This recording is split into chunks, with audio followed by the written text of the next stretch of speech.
Subscribe the Apna Village Academy channel, press the bell icon, select the all and get all notification daily.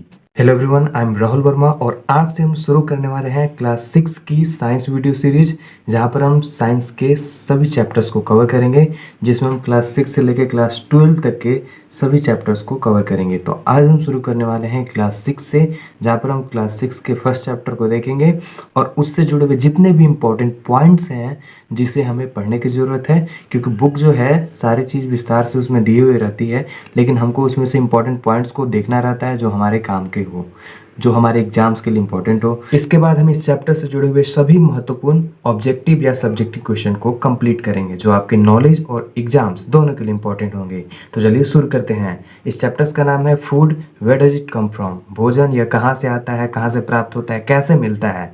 तो हम discuss करेंगे भोजन के बारे में। इस चैप्टर में हमें पूरी तरह से पढ़ना है भोजन के बारे में, कि भोजन क्या होता है, ये कहाँ से हमें प्राप्त होता है, कौन किस पे डिपेंडेंट रहता है, ये सारी चीज़ें हम इसमें डिस्कस करने वाले हैं। तो चलिए शुरू करते हैं। सबसे पहले जान लेते हैं भोजन क्या होता है। तो साधारण भाषा में आप बोल सकते हो कि कोई भी जीव जंतु, चाहे वो मनुष्य हो या कोई भी जानवर, उसे अगर जीवित रहना है तो उसे अपने पेट को भरना पड़ेगा, और पेट को भरने के लिए कोई ना कोई पदार्थ को उसको खाने की आवश्यकता पड़ेगी। तो उस पदार्थ को हम क्या बोलेंगे, भोजन बनेंगे। और उस पदार्थ में अलग अलग तरह के पोषक तत्व होते हैं जो उन जीवों को अलग अलग तरह से मदद करते हैं उनके शरीर में वृद्धि करने में।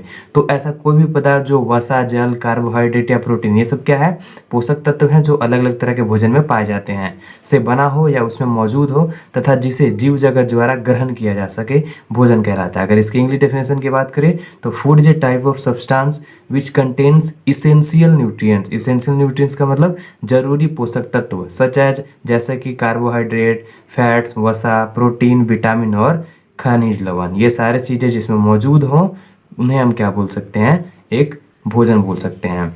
अब हम लोग अगले पॉइंट की तरफ बढ़ेंगे, जहाँ पर हम लोग देखेंगे कि विभिन्न प्रकार के खाने हुए पदार्थ एवं कच्ची सामग्री। यहाँ पर कच्ची सामग्री का मतलब हो गया कि मान लो कोई भी पकवान बन रहा है तो उस पकवान को बनाने में कौन कौन से पदार्थ या कौन कौन सी चीज़ों की आवश्यकता पड़ रही है, जिसके बाद वो भोजन, वो डिश तैयार हो रहा है। तो हम लोग अलग अलग तरह के पकवान बनाते हैं और उसमें हम लोग अलग अलग तरह की कच्ची सामग्री की जरूरत पड़ती है। We have to need lots of ingredients to make any dishes. जैसे अगर मान लो हमको चावल बनाना है, भात बनाना है, तो उसमें हमको चावल की ज़रूरत पड़ेगी, पानी की ज़रूरत पड़ेगी, ओके, तभी ना हमारा चावल भात बन पाएगा। उस तरह से दाल बनाना है तो हमारा दाल की जरूरत पड़ेगी, पानी की जरूरत पड़ेगी। तो ये जो दाल और पानी, ये सारी चीज़ जो है वो है कच्ची सामग्री। उसी तरह से अगर आपको रोटी बनाना है तो रोटी में आपको गेहूं की आवश्यकता पड़ती है, गेहूं को पिसवाना पड़ता है, तो उसका आटे से हम जो है रोटी बनाते हैं। इसी पॉइंट से जुड़ा हुआ मैं आपको यहाँ पर एक क्लास वर्क दे देता हूँ, जहाँ आपको करना क्या है कि आपको एक बॉक्स बनाना है, जिसमें एक साइड आपको कच्ची सामग्री लिखनी है और एक साइड आपको पकवान लिखना है। यानी जो भी पकवान है उसमें कौन कौन सी कच्ची सामग्री की जरूरत पड़ रही है, उसको और पकवान दोनों को आपको लिखना है। ये आपका क्लास वर्क है। आगे बढ़ते हैं। अब हम लोग देखते हैं कि अलग अलग प्रकार की जो खाद्य सामग्री है वो अलग अलग स्रोतों से प्राप्त होती है, उसके मिलने का हमको अलग अलग स्रोत है। अब हम देखते हैं कि कौन सी चीज़ें कहाँ से मिलती है। जैसे मान लो कि चावल, दाल, खीरा, मूली, यानी जितने भी फल फूल सब्जियां हैं, ये सब हमें कहाँ से प्राप्त होते हैं, पौधे से प्राप्त होते हैं। और अगर बात करें मान लो चिकन, दूध, अंडा, मीट, ये सारी चीज़ें हमें कहाँ से मिलती हैं, जंतुओं से प्राप्त होती हैं। तो ये हमें अलग अलग स्रोत हैं हमारे भोजन के, जो हमें अलग अलग जगहों से प्राप्त होते हैं। अब हम लोग आगे देखते हैं। अगला है food and the eating parts of plant, यानी जो भोजन है और भोजन हम जिस भी पौधे से प्राप्त करते हैं, उस पौधे के किस भाग से हम भोजन प्राप्त करते हैं, यानी उस पौधे के किस भाग को हम लोग खाते हैं। अब हम यहाँ पर एक साइड लिख ले रहे हैं पौधा और दूसरे साइड खाने योग्य भाग। हम लिख रहे हैं गाजर, मूली, चुकंदर, ये जो है हमें पौधे के किस भाग से प्राप्त होता है, जड़ भाग, यानी हम उसका जड़ भाग खाते हैं। किसका, गाजर, मूली और चुकंदर का। पालक, पत्ता गोभी और धनिया का कौन सा भाग खाते हैं, हम लोग पत्ती भाग खाते हैं। फूल गोभी, ब्रोकली या सूर्यमुखी, ये जो है फूल भाग है। सेब, संतरा, केला, टमाटर, ये है फल भाग।